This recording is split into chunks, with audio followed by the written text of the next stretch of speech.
This is Autoline Daily reporting on all aspects of the global automotive industry. Another day, and another UAW executive was arrested and charged with embezzlement. This time it involves Vance Pearson, who worked directly with UAW President Gary Jones. The Justice Department accuses Pearson of conspiring with other top UAW officials to steal hundreds of thousands of dollars to live an extravagant lifestyle. So far, UAW President Gary Jones has not been charged with anything, but federal agents recently raided his house, reportedly finding $30,000 in cash and other items that may have been bought with union funds.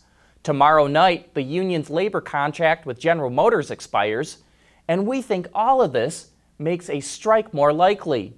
The rank and file are angry with their leadership, and one way to demonstrate their anger is to reject whatever contract their leadership negotiates. You know, electric cars may be the future, but sales are highly dependent on government subsidies to consumers. Tesla's sales in the U.S. fell dramatically when government sales subsidies were cut in half, even though the company cut prices to try and offset that. Sales of electric cars in Denmark absolutely collapsed when the government eliminated sales subsidies in 2016. And sales of EVs are down sharply in China after the government cut back on subsidies this year. Merrill Lynch reports that sales of new energy vehicles in China fell 16% in August.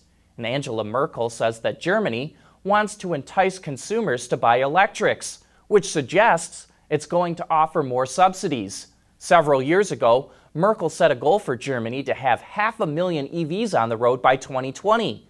Last year, sales of EVs and hybrids only came to 55,000 cars. Meanwhile, Ford and GM are racing to beat Tesla to the market with an electric truck. Ford is modifying its F-Series for an electric work truck and a performance version of the F-150 Raptor. And of course, Ford invested $500 million in Rivian, the EV startup. And Reuters reports that GM will get its electric truck to the market in the next couple of years.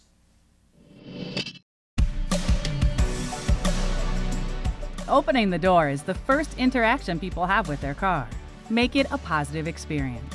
With XL Entry, we'll help you make it smoother, quieter, and safer. We are KeyCurt, the global technology leader in automotive locking systems, with operations in Metro Detroit. Open the door to new access systems. Visit us on newentry.com. KeyCurt, technology that leads. If you're interested in investing in the automotive industry, where should you put your money? Well, Merrill Lynch published its latest list of upgrades and downgrades of automotive suppliers.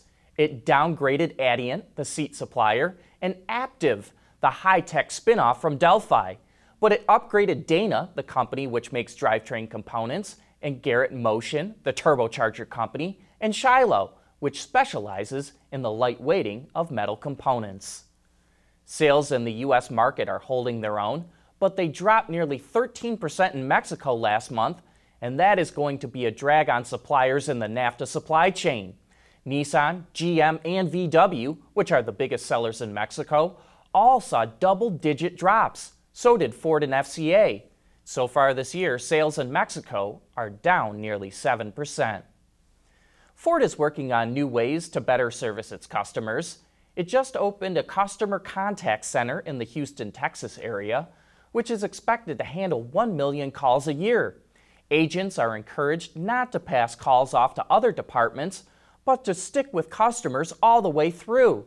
But what we find really interesting is that Ford is running a Tesla-like pilot program that sends technicians right to customers' homes, work, or wherever for maintenance and light service work. Autoline Daily is brought to you by Bridgestone Tires, your journey, our passion, and by KeyCurt, technology that leads. Cadillac revealed the non-V version of the CT4. As you can see, it has very similar styling to the CT5. 2 turbocharged engines are available, a 2-liter that makes 237 horsepower, and a 2.7-liter that makes 309 horsepower, or 325 in the V. The 2-liter is mated to an 8-speed automatic transmission, and the 2.7-liter gets a 10-speed. Rear drive is standard, but all-wheel drive is available on every model. The uncluttered interior design is highlighted by an 8-inch touchscreen that looks like it's been plugged into the dash just above the center air vents. Super Cruise will also be available in the CT4, which can be ordered from dealers later this year. Hey, did you see Autoline After Hours yesterday with Ralph Gilles? It is a fantastic show, and if you're at all interested in automotive design, this is a show you have to see. But one of the things that Ralph touched on is how most new cars come with boring paint jobs. And according to data from coating company Axalta, that's true around the entire globe. It says white was the most popular color for the 7th straight year, with 39% of owners choosing it. While white has roughly 25% of the market in the US and Europe, it's super popular in China, where 60% of cars are sold in the color. Black is second on the list with 16% share and is especially popular in Japan. And then with 11% of customers ticking its box, gray or silver come in third. 30% of customers in India pick silver, but it's more rare in markets like China.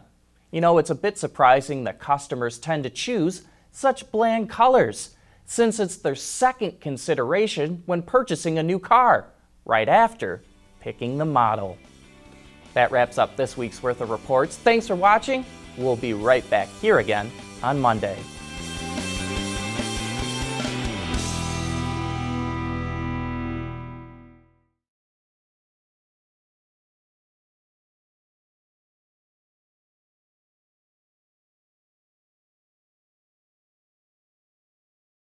Ward's is the industry leader for news, data, and analysis. That's why companies across the globe subscribe to our premium service, maybe even your own.